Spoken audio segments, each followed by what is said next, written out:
নমস্কার।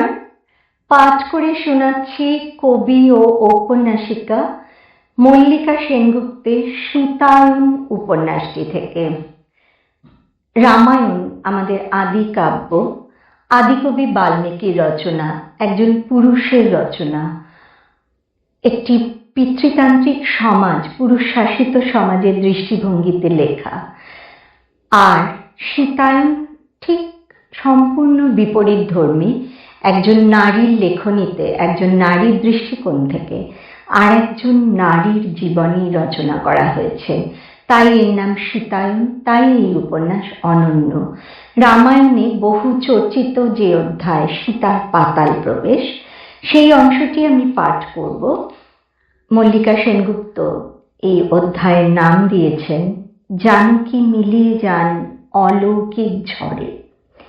সীতা নৈমিষ ক্ষেত্রে যে ক্ষণে অবতরণ করলেন সে এক রৌদ্রহীন প্রভাত। আকাশ মেঘাচ্ছন্ন, শত সহস্র মানুষ সমবেত হয়েছে সীতার আত্মশুদ্ধির শপথ গ্রহণের আশ্চর্য দৃশ্য দেখতে। এইরূপ সর্বসমক্ষে কোনো রাজার পত্নী কোনো দিনও নিজ শুদ্ধতার প্রমাণ দেননি। কোনো রাজাও এরূপ বারংবার নিজ পত্নীকে সন্দেহ করে সতীত্বের শপথ নিতে বাধ্য করেননি। সন্দেহবশত বহু পুরুষই অবশ্য পত্নী পরিত্যাগ করেছেন, কিন্তু সেই পত্নীকে মহতী জনসমাবেশে সতীত্বের শপথ করিয়ে সমগ্র নারীগণের জন্য যে দৃষ্টান্তমূলক শিক্ষার আদর্শ রামচন্দ্র প্রচার করতে চলেছেন, ব্রাহ্মণদের মতে তা অতুলনীয়, তার তুলনা নেই। রামের পার্শ্ববর্তী আসনে বসে লক্ষ্মণ এবং শত্রুঘ্ন দুই ভাই কথা বলছিলেন। তারা দুজনেই বৌদির অত্যন্ত অনুগত দেবর। তারা সীতাকে খুবই ভালোবাসেন। রামের এই ব্যবহার তাদের মোটেও পছন্দ না, কিন্তু রাজানুগত্যের জন্য তারা কিছু বলতেও পারছেন না। শুধু নিম্ন স্বরে তাদের মান অভিমানের কথাগুলি পরস্পরের মধ্যে আলোচনা করছেন। লক্ষ্মণ বলছেন যে আগে যখন সীতাকে অগ্নি পরীক্ষা দিতে বলা হয়েছিল তখন সীতা কি তীব্র ভাষায় রামচন্দ্রকে তিরস্কার করেছিলেন, সেই স্মৃতি মনে আসতেই তিনি শঙ্কিত হচ্ছেন। শত্রুঘ্নও বলছেন যে লবকুশের জন্য তার খুব কষ্ট হচ্ছে। তারা রাজার পুত্র, ইক্ষ্বাকু বংশের জ্যেষ্ঠ সন্তানদ্বয়, তবু তারা রাজ প্রাচুর্য থেকে অনেক দূরে ঋষির আশ্রমে অত্যন্ত দীনভাবে মানুষ হয়েছেন। লক্ষ্মণ বলছেন এমন সর্বজন মান্য যে রাজা রাম, যাকে সবাই এত শ্রদ্ধা করে সম্মান করে, তার পত্নী দ্বাদশ বর্ষ পরে স্বামী সন্দর্শনে আসছেন এমন মলিন দীন দেশে, যিনি অসূর্যম পশ্চা ছিলেন, তিনি সবার মধ্য দিয়ে সকলের লোলুপ দৃষ্টির সামনে দিয়ে পদব্রজে আসছেন। তার উপযুক্ত বাহন, বেশভূষা, বস্ত্র কিছুরই তো আমরা ব্যবস্থা করতে পারিনি, ধিক আমাদের। এরপরে আবার পাঠে মন দিই।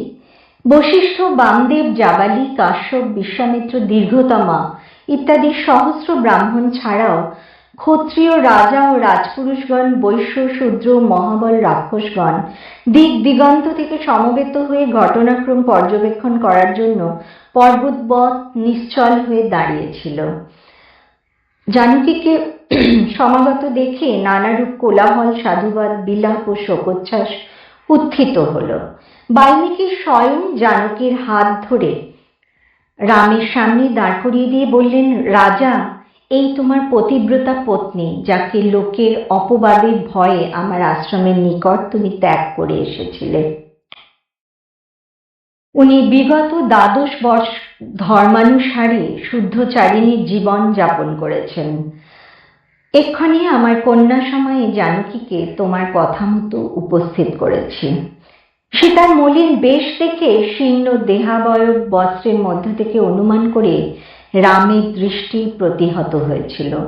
তার কল্পনায় সর্বাঙ্গ সুন্দরী সীতার যে উজ্জ্বল মূর্তি অঙ্কিত ছিল, এই নারী সেই সীতা নয়।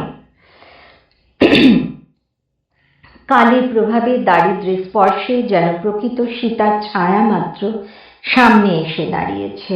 সীতার এইরূপ অনুজ্জ্বল আবির্ভাবে উপস্থিত রাজাদের নিকট তার মর্যাদা লুণ্ঠিত হচ্ছে বলেই তিনি যেন ক্রমশ ক্রুদ্ধ হয়ে উঠছিলেন।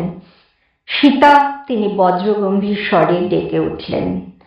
অবগুণ্ঠনের মধ্য থেকে সীতার চোখ রামকে স্পর্শ করল। বস্ত্রাংশ সরে গেলে রাম দেখলেন সীতা সম্পূর্ণ অন্য এক মানবী। এর মুখ পূর্বের ন্যায় কোমল নয়, বরং সেখানে দৃঢ় সংকল্পে পুরুষোচিত ছাপ। বর্ণ পূর্বের ন্যায় চম্পক গৌর নয়, তাম্রাভ। এই নারী তাঁর অচেনা। এর জন্যই কি তিনি এতদিন নিজেকে বঞ্চিত রেখেছেন নববিবাহ থেকে? রাম কঠিন স্বরে বললেন, আমি আর স্ত্রী গ্রহণ করিনি। সীতার সৌন্দর্যের প্রতি অত্যন্ত আসক্তির কারণে, এই অপজা স্খলনের জন্যই আমি তাকে আহ্বান করেছি। এক্ষণে আমার এই কলঙ্ক মোচনের জন্য সীতা আত্মশুদ্ধির শপথ নিন। বাল্মীকি বললেন, হে রাজন, আমি প্রচেতার বংশের 10ম পুরুষ। জীবনে কখনো মিথ্যা বাক্য বলেছি বলে স্মরণ হয় না। সেই আমি বাল্মীকি বলছি, সীতা নিষ্পাপ। এই কুশ ও লব তোমারই ঔরসজাত। আমি যদি মিথ্যা বলি তাহলে জানকীর পাপ যেন আমাকে স্পর্শ করে, যেন তপস্যার সঞ্চিত পুণ্য মিথ্যা হয়। একটু থেমে তিনি সবার অবস্থা লক্ষ্য করলেন। তারপর রামের দিকে তাকিয়ে বললেন, তুমি নির্দ্বিধায় জানকীকে গ্রহণ করো, তোমারও রাষ্ট্রের মঙ্গল হবে। সভায় নীরবতা নেমে আসে, সকলেই রুদ্ধশ্বাস প্রতীক্ষায় রামের মুখের দিকে তাকিয়ে। বাল্মীকি আবার বলেন, তুমি স্বয়ং জানকীকে পবিত্র জেনেও লোকের অপবাদের ভয় ত্যাগ করেছিলে। এখন এই অবিচার স্খলন করো রাজা। আমি পঞ্চ ইন্দ্রিয় মন দিয়ে বিচার করে তাকে শুদ্ধচারিণী জেনেই বন থেকে এখানে আনিয়েছি। সন্দেহ থাকলে সীতা শুদ্ধতার শপথ নেবেন। রাম সরাসরি জানকীর সঙ্গে বাক্যালাপ করেন না। বাল্মীকিকে বলেন, ভগবান, আপনার কথা বিশ্বাস্য, অথচ লোকের অপবাদ বড় প্রবল। সুতরাং আপনি যেরূপ বলছেন তাই হোক। সীতা সতীত্বের শপথ গ্রহণ করুন। এতে সমবেত জনের মনেও প্রত্যয় জন্ম নেবে। সীতাও হয়ে উঠবেন নারীগণের দৃষ্টান্ত স্বরূপ। সীতা স্থাণুবৎ দাঁড়িয়ে থাকেন।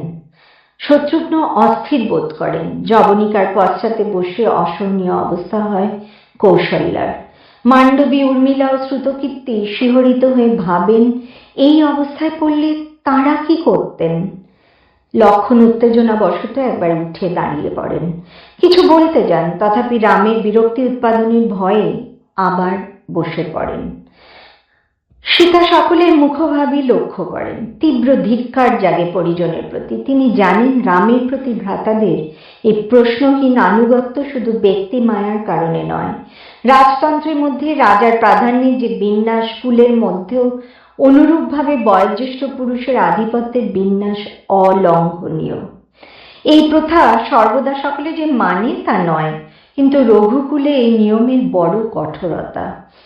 দশরথের ইচ্ছাকে মর্যাদা দিতেই রাম বনবাস মেনে নিয়েছিলেন, কোনো প্রতিবাদ করেননি। তাও দশরথ মুখের বাক্যে কোনো নির্দেশ দেননি। রাম এই নিয়ম স্বয়ং মেনেছেন, ভ্রাতাদেরও শিক্ষা সেইরূপ। এখন এই কুলে নারীদের কোনো কথায় পুরুষেরা গুরুত্ব দেন না। সীতা নিজেও একসময় রামের প্রতি প্রশ্নহীনভাবে অনুগত ছিলেন। আজ এত দীর্ঘ ব্যবধানে তিনি নিজের মতো ভাবতে শিখেছেন। এখন রামের নীতির নির্বুদ্ধিতা ও একাধিপত্য স্পষ্ট বুঝতে পারেন। তিনি নারী হয়ে যাকে অন্যায় বলে বোঝেন, ভরত, লক্ষণ, শত্রুঘ্নের মতো সর্বপারঙ্গম পুরুষেরা তা বোঝে না। বরঞ্চ তারা বুঝেও অগ্রজের অবিচার মেনে নেয়। ছি! শত্রুঘ্ন এই সময় বলে ওঠেন, শপথের কি প্রয়োজন মহারাজ? দেবী জানকী দর্পণের মতো নিষ্কলঙ্ক আপনি জানেন, এখানে উপস্থিত ব্যক্তিরাও তা বিলক্ষণ জানেন। সীতা আর পারেন না, ক্রোধী কণ্ঠে শির উন্নত করে বলে ওঠেন, কার কাছে শপথ করব শত্রুঘ্ন?